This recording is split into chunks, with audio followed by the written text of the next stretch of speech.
The wind carried the dust like old prayers, thin, drifting, half forgotten. It curled around her boots, teased the hem of her worn skirt, and whispered secrets she didn't want to remember. She stood at the edge of the train station's wooden platform, arms cross-tight, watching strangers embrace like it was easy. A soldier lifted his sweetheart off her feet. A mother kissed her boy's brow. Laughter like song. Warmth like something earned. She couldn't name what she felt. Not envy. Not quite. More like absence. No one had ever run toward her. No arms had opened. No voice had cracked with love at the sight of her face. Her name was Elsie May, though even that sounded borrowed these days. Her husband had called her girl more often than not, when he still spoke at all. The train hissed like a beast behind her. She didn't flinch, just adjusted the satchel on her shoulder, light as it was. 2 calico dresses, a hand mirror with a chipped edge, and a tin of healing salve gifted by the laundress back in Durban who said, with a shrug, "You're going to need it where you're going, sugar." Where she was going was a ranch out west, a place no one else had wanted. A churchwoman, stern-jawed and smelling of lavender soap, had handed her the address after giving her a careful once-over. Quiet rancher, the woman said. Widowed. Keeps to himself. Needs a housekeeper but don't want chatter. Elsie had nodded, eyes lowered. It wasn't the first time someone saw her and thought silence. She rode out in a supply wagon with 3 barrels of flour, a man named Clifton who only spoke to his mules, and a hymn stuck in her throat that she couldn't seem to swallow. The land unrolled like faded linen, golden, creased, endless. Grass the color of old hay, sky like a pale quilt stitched in blue and gray. She didn't ask questions, didn't talk, just watched the fence posts blur past. Wondered what it might feel like if someone missed her. By the time Clifton pulled the wagon to a slow halt and muttered, "End the line," the sun had dipped low, casting the ranch in soft amber. It wasn't much. 1 long house of sun-bleached wood, a barn leaning slightly like it was listening in on a secret, and a porch with 1 rocking chair, still as a held breath. He stood there already, the rancher. Tall, quiet, coat like bark and eyes like weathered stone. He didn't move when she stepped down, just watched her with the patience of someone who knew most people left eventually. She nodded. He nodded back. He pointed to a bucket beside the well, then to the porch where a folded quilt waited, then turned and walked inside. Not a word. Not unkind. Not warm. But not cruel either. She liked that. Her room was small, but the bed was clean. White sheet, patched but fresh. A window with 1 pane cracked in the corner, letting in a whisper of breeze that smelled like dust and horses. She unpacked slowly, smoothing the 2 dresses over the back of a chair, setting the hand mirror on the sill, and tucking the salve under the pillow like a secret. In the kitchen, the stove was iron and heavy, the pans worn thin in the middle. She scrubbed them anyway, cleaned the counters, swept the corners. The rancher didn't speak, but he passed behind her once, set a tin of coffee on the shelf. She said thank you.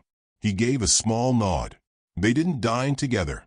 He ate on the porch, she by the window. The silence didn't press. It folded itself around them like a blanket. Each morning, she rose before the sun and fed the chickens, swept the steps, boiled water. He brought in wood, fixed a hinge, left a bag of flour beside the door when he returned from town, as if to say, "I notice you bake."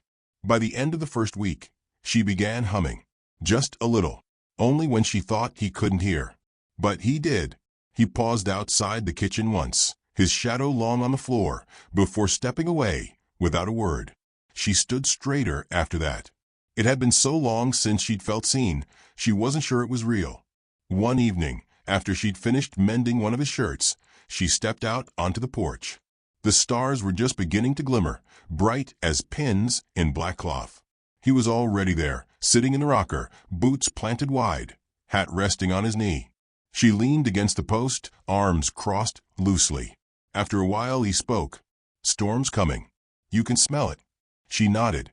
They said nothing more. But when the wind picked up and the first rumble rolled across the hills, he lit a second lantern and placed it on the floor near her feet. He didn't look at her when he did it. Didn't need to. That night, sleep came slower, but steadier.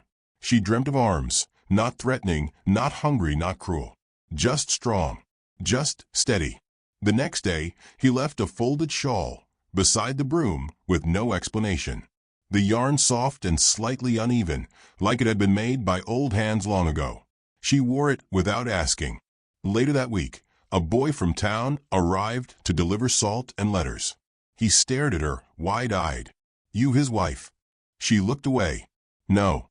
The boy shrugged and rode off. But that night, the rancher didn't eat on the porch. He brought both plates to the kitchen, sat across from her. A nod, a faint tilt of the lips, almost a smile. They ate in silence. But it felt full, not empty. After he left, she placed a third plate in the cupboard, just in case. The days turned to rhythm. She began to feel the corners of herself, edges she hadn't touched in years. Not joy, not yet, but something like it, like the warmth that lingers in your dress after standing too long in the sun. She stood on the porch at dusk one evening, arms folded around herself. The land stretched before her, quiet and golden, bathed in the hush of twilight. Behind her, the floorboard creaked softly. She didn't turn, but when he passed her, he paused just for a heartbeat, and placed something on the post rail. A mug of coffee, still warm. She looked at it, then at him. He didn't speak, just walked back into the house. But the door stayed open, just a crack. She stood there, heart still, hands trembling slightly around the handle, and smiled. It was the kind that didn't reach the lips so much as bloom behind the ribs. A promise, maybe, or the memory of something that hadn't happened yet, but might. She lifted the cup to her lips, and for the first time in her life, the warmth didn't burn. It settled, and stayed. The morning came with a hush so complete, even the chickens delayed their rustling. Mist hung over the ranch like a veil, softening every edge. Elsie stepped out with her shawl drawn tight, her boots damp from dew, and watched the horizon blush faintly pink. Somewhere nearby, a coyote called low and distant, a sound more lonesome than threatening. She liked it.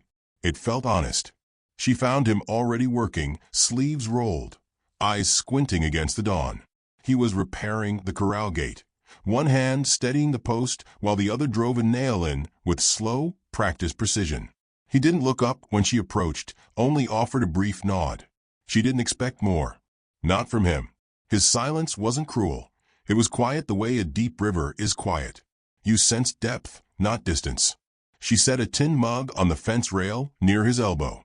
Steam curled from it, dark and rich. He glanced at it, then at her. A moment passed. "Thanks," he said, low and rough, like someone unaccustomed to shaping words for another soul. She offered a soft smile. "You work before the sun does." His eyes flicked toward the sky, then back to the nail he was driving. Work don't wait. Neither did sorrow. But she didn't say that. Instead, she turned and walked back toward the kitchen, her shoulders a little straighter for having been spoken to. The ranch was plain, but it held its own kind of grace. There was a rhythm here, one she was learning slowly. The day unfolded in silence and small exchanges. She swept the rooms, mended linens, wiped down the windows until they caught the light, just right. He worked outside, moving hay, checking fence lines, tending a pair of aging horses like they were made of glass and memory. They passed each other like shadows crossing at sundown, not touching, but never unaware. By the fourth morning, she found a loaf of bread on the kitchen table, still warm. Her hands stilled over it, breath-catching. She hadn't baked it. That meant he had, or tried. She cut a slice and tasted it. It was coarse, uneven, slightly undercooked, but she chewed it slow, savored it as if it were the finest she'd ever known. He came in later, hat in hand, dust at his collar. He didn't ask if she liked it. She didn't say she did. But that night, she left a bowl of stew at his place at the table instead of on the porch rail. The next morning, the bread was better. It became a pattern. Neither of them said much, but something passed between them in the quiet, a kind of trust that didn't need names or promises. One afternoon, the sky darkened faster than usual. Clouds stacked thick over the hills, like bruises forming. The scent of rain clung to the air. Elsie stood at the threshold, dishcloth in hand, watching the wind stir the tree limbs into trembling. He came up behind her without a sound, carrying 2 oil lanterns. He set one just inside the door, the other in her hands. "Storm rolls quick here," he murmured. She nodded. "I'm not afraid of thunder." He looked at her then, not with surprise, but with something softer. Like he was memorizing the way she stood, how the shawl clung to her shoulders like a secret. "I used to be," he said quietly, "when I was small." She hadn't pictured him as a boy, but now she could, thin, serious, staring out at storms with wide eyes and bare feet. She lit the lamp and placed it near the window. "It's not the noise," she whispered. "It's the waiting." He didn't ask what she meant. Didn't need to. The wind came hard that night, rattling the windows and bending the trees like knees in prayer. She sat near the stove, a book open in her lap, unread. He moved a chair beside hers, not close enough to touch, but near enough to share the glow of the fire. "Storm will break by morning," he said. She glanced over. "And if it doesn't?" He tilted his head. "Then we wait together." Those 4 words dropped between them like stones into still water. The next morning dawned bright and windless. Branches littered the yard. A few shingles had loosened on the barn roof. She was already pulling on her boots when she heard it, the dull thump of his hammer against wood. She followed the sound to the barn. He was up on the roof, steady as a shadow, repairing what had come loose. When he saw her below, he called down, "Don't climb up. Roof slick." She shaded her eyes. "I wasn't going to." He hesitated. Then, almost sheepish, added, "I'd steady you if you did." Her heart beat once, hard and low. It wasn't what he said, but how he said it. Like the idea of holding her hand had occurred to him as something sacred. Later, she made biscuits. Left them by his tools. Said nothing. He ate every one. That afternoon, the town boy came again. Rafe, 10 if he was a day, all freckles and sharp elbows. "Ma sent more salt," he said, hopping down from his pony with a flourish. Said he ought to pay in eggs next time. Elsie took the sack with a quiet thank you. Rafe lingered, eyeing her curiously. "You stayin' out here for good?" "I reckon so," she answered, unsure of anything but the soft steadiness in her chest. Rafe nodded, serious as a preacher. "He don't talk much, but he's good. Pa says he pulled a calf once in a blizzard with just rope and grit." She smiled. "Sounds like him." Rafe kicked at the dirt. "Folks say he's got a grave up on the hill. For his wife." Elsie didn't flinch. "He does." "You ain't her, though." "No." The boy looked at her a moment longer, then shrugged. "Well, maybe he don't need a ghost. Maybe he needs a new story." Then he mounted up and rode off, leaving dust and wisdom behind. That night, she stepped outside and looked up at the stars. Clear and hard and bright, like truths too long unsaid. The rancher was there already, on the porch with his mug. "You believe in second chances?" she asked, barely above a whisper. He didn't answer right away, just took a slow sip, the steam rising between them. Then, "I believe some folks never got a first one." She came closer, close enough to hear his breath. He didn't move, but his eyes met hers, quiet and steady. "Would it be all right," she asked softly, "if I stayed a while longer?" His voice was almost hoarse when he said, "You don't have to ask." She stood there in the lamplight, the night thick around them. And for the first time in years, she didn't feel like someone waiting to be sent away. She felt like someone arriving. The days folded into each other like pages turned gently. Elsie began to move through the ranch house as though it remembered her, how her footsteps paused by the window at noon, how her fingers traced the rim of the wash basin just before dusk. She didn't belong, not quite, but the air stopped resisting her presence. The rooms held her silence without pressing. He started leaving things. Not gifts, he wouldn't have called them that. Just small tokens left in passing. A bundle of kindling stacked at the edge of the hearth before she rose. A tin cup mended where the rim used to cut her lip.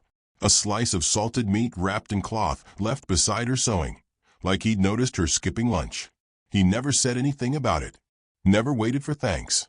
One morning, while clearing out the back pantry, she found a shelf had been built overnight. Clean, sturdy, just wide enough to hold the three things she kept: her mirror, a small comb, and a folded handkerchief stitched with her mother's initials. She touched it slowly, then looked toward the window. He was out by the barn, rubbing down the older horse, his back turned, steady and unbothered. She began to sing sometimes. Not loudly, not even whole songs. Just humming, really, as she folded laundry or sliced carrots.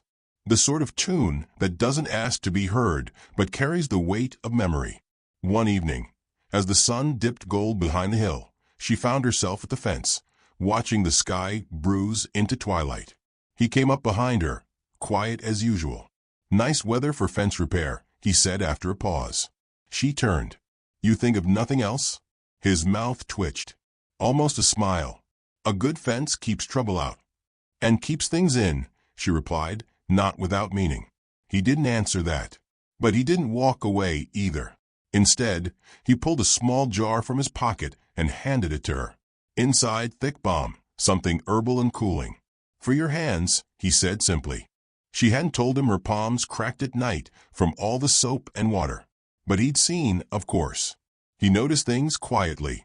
"Thank you," she murmured, fingers closing around it. "You ought to rest more," he said. She looked down at her boots, dust rising around them. "Don't know how." "You learn," he replied. "With time." She turned away then, not to end the moment, but to breathe through it. The kind of kindness he offered was harder to hold than cruelty. It didn't ask. It waited. And she had spent so many years flinching from softness, she wasn't sure how to step into it without cracking. Later that week, she tripped in the yard. Her boot caught a root, and she landed hard on her wrist. Pain lit up her arm like fire, sharp and white and sudden. She gasped, sat back in the dirt, clutching her forearm.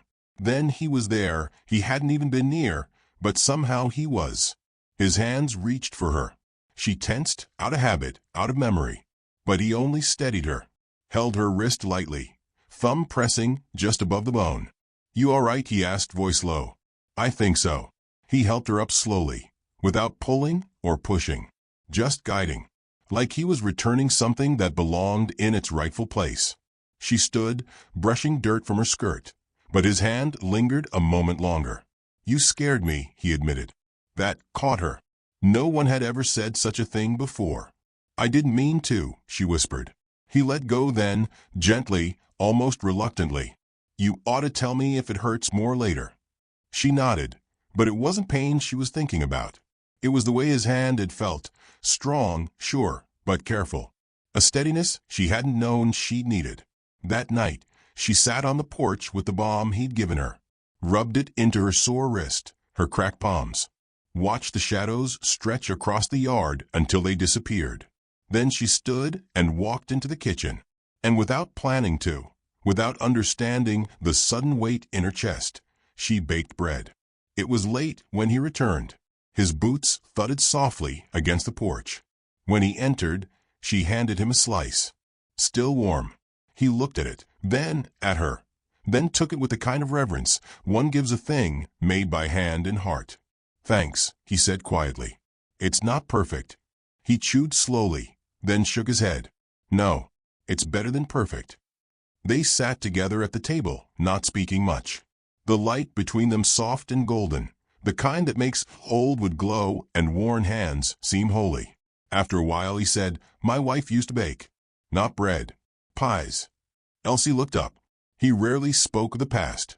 "She'd I hear?" she asked gently. He nodded. "Upstairs. Long time ago." "I'm sorry." "So was I." The silence that followed wasn't heavy, just full. "You talk about her often?" "No," he said, then looked at her. "But you feel different." She blinked. "Different how?" He didn't answer at first, just leaned back in his chair, arms crossed. She was warm, bright, like the sun. "You're more like rain." She almost laughed. "Rain." He nodded. "Quiet, steady, but you bring things to life." Her throat tightened. She looked down at her hands, now scented with lavender and rosemary from the balm. "I don't know what to say to that." "You don't have to say anything." She stood, suddenly needing to move, to breathe, to walk off the feeling blooming in her chest like wildflowers through cracked earth. At the door, she paused. "I've never been held," she said, almost to herself. He didn't speak, just rose from his chair, slowly, and walked to her. He didn't touch her, just stood beside her, looking out into the dark. "Then no one's ever seen how strong you are," he murmured. She turned toward him. Close now.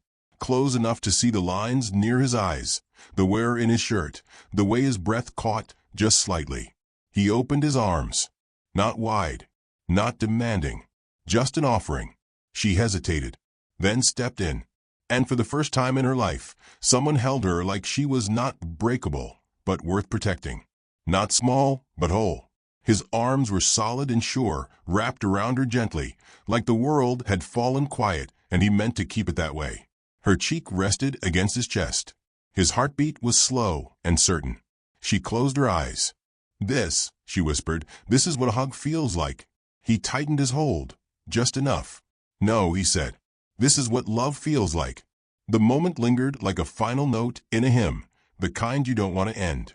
And then somewhere beyond the hills, a lone rider's silhouette cut across the ridge. Just a shadow. But it didn't belong. And the peace between them shifted, ever so slightly. The rider appeared again at dawn.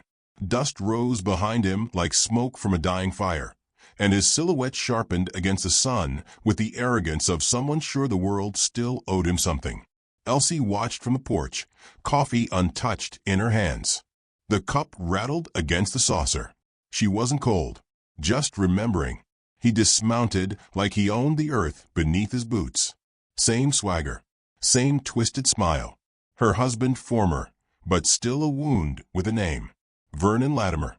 Leaner now, face more lined, hair thinner, but the cruelty in his eyes remained unchanged. "Well," he said, eyeing her like she was cattle he'd once branded, "ain't you gone and dressed yourself up real nice for some prairie scum?" She didn't move. She didn't retreat, but her hand gripped the edge of the rocking chair so tightly her knuckles went white. Vernon glanced toward the barn. "This the part where your new man comes out swinging? Or you still running your mouth in the dark and quiet when no one's listening?" Behind her, a shadow stretched across the porch. She didn't have to look to know who it belonged to. "Get off my land," the rancher said, voice low even. No anger, just the truth. Vernon smirked. "Land? Is that what you think she is now?" "Yours." Elsie stood slowly, placing her coffee down with care. Her voice was steady, though her heart kicked like a colt. "I came here on my own."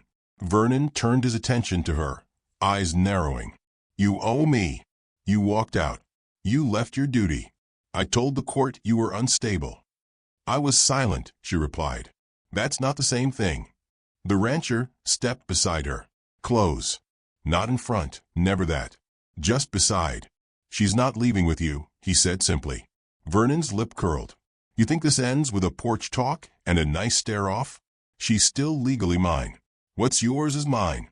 That's what the marriage law says out east." "We're not out east," the rancher said, stepping forward now, his body between Elsie and the man who'd once swallowed her light. "And if you so much as raise your voice again, I'll raise the sheriff." Vernon looked from one to the other and spit into the dirt. "She ain't worth all this trouble." Then, turning to her, "You'll regret this. You always needed someone to make your choices." "I've made one," she said. "I chose not to be afraid of you anymore." He rode off, dust swirling behind him, but his shadow lingered in the corners of her breath. That night she couldn't sleep. The wind scratched against the window like old fingernails. She lay in bed, eyes wide, hands tight under the quilt. Her body remembered things even her voice couldn't name. The silence of years. The stillness mistaken for peace. Just before midnight, a knock tapped soft at her doorframe. She opened it to find the rancher, hat in hand, looking uncertain for the first time. "I could keep watch," he said, "if it would help." She nodded. "You could come in." He hesitated. "That's not proper." "I don't need proper," she said softly. "I need safe." He stepped inside, sat in the old rocking chair while she settled back under the covers. He didn't speak, just watched the night through the window, his silhouette as still as carved wood. Sometime before dawn, she fell asleep to the sound of creaking wood and the knowledge that someone was staying, not to guard her, but to stand with her. The next day brought town gossip. Rafe's mother arrived mid-morning with flour and a sharp tongue. "You should know," she said, voice clipped, "that man of yours stirred the wasps. Vernon's stirring folk at the saloon. Says he's coming back with the circuit judge. Claims he's got papers." Elsie's breath caught. "He doesn't own me." That don't stop men from claiming what they broke. The woman hesitated, then added quieter, "Be careful. Love won't stop a lawman. Only truth will. And sometimes that ain't enough, either." When she left, Elsie stood at the sink with hands shaking. The rancher came in, without asking, saw her, and paused. She turned to him, voice raw. "What if he comes with law behind him? Then we face him with truth," he said. "And if that don't work, I've got friends who remember what he did to his last wife before you." Her mouth parted. "I never told you." "You didn't have to." He stepped closer, rested his hand on the table. "Not on her. Never unless invited." She looked up, eyes glassy but strong. "Do you think I'm weak?" "No," he said. "I think you were abandoned." A breath broke from her lips. "And now," she whispered, "I think you're still standing." She reached for his hand. He didn't flinch, just took it, gentle as dawn. 2 days later, the circuit judge rode in, Vernon with him. Clean clothes, smug eyes. They came to the ranch at dusk. The judge, a portly man with a pocket watch and weary shoes, stepped forward. "We're told this woman is a fugitive from a lawful marriage," he began. "She's not," the rancher said, handing over a paper. The judge squinted. "Read." Looked again. This is a statement from a Reverend Alcott in Durban. She left with his blessing. Marriage annulled on grounds of abandonment and moral neglect." Vernon paled. "That ain't legal." "Neither was your second marriage in Missouri," the rancher added. "Bigamy's a hard thing to outrun." The judge looked between them, then, slowly, turned to Vernon. "You want to press this, I'll have to bring you in for questioning myself." Vernon took a step back, fury twisting his face. "She ain't worth all this." The rancher didn't raise his voice, didn't even move. "She's worth everything." That did it. Vernon mounted up, rage burning behind his silence, and rode off with the judge beside him, both smaller than when they came. Elsie watched from the porch, her hand wrapped around the shawl at her shoulders. She felt light, not unburdened, but full of breath again. He stood beside her, quiet as always.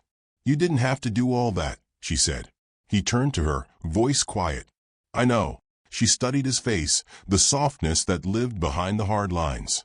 "You keep showing up for me. I'm not going anywhere." She stepped closer, the space between them charged with something older than fear and gentler than longing. "I think," she said, voice trembling, "I've been waiting my whole life to be told I'm allowed to stay." He took her into his arms, without a word, held her like the world had finally caught its breath. And this time, it wasn't just safety. It was home.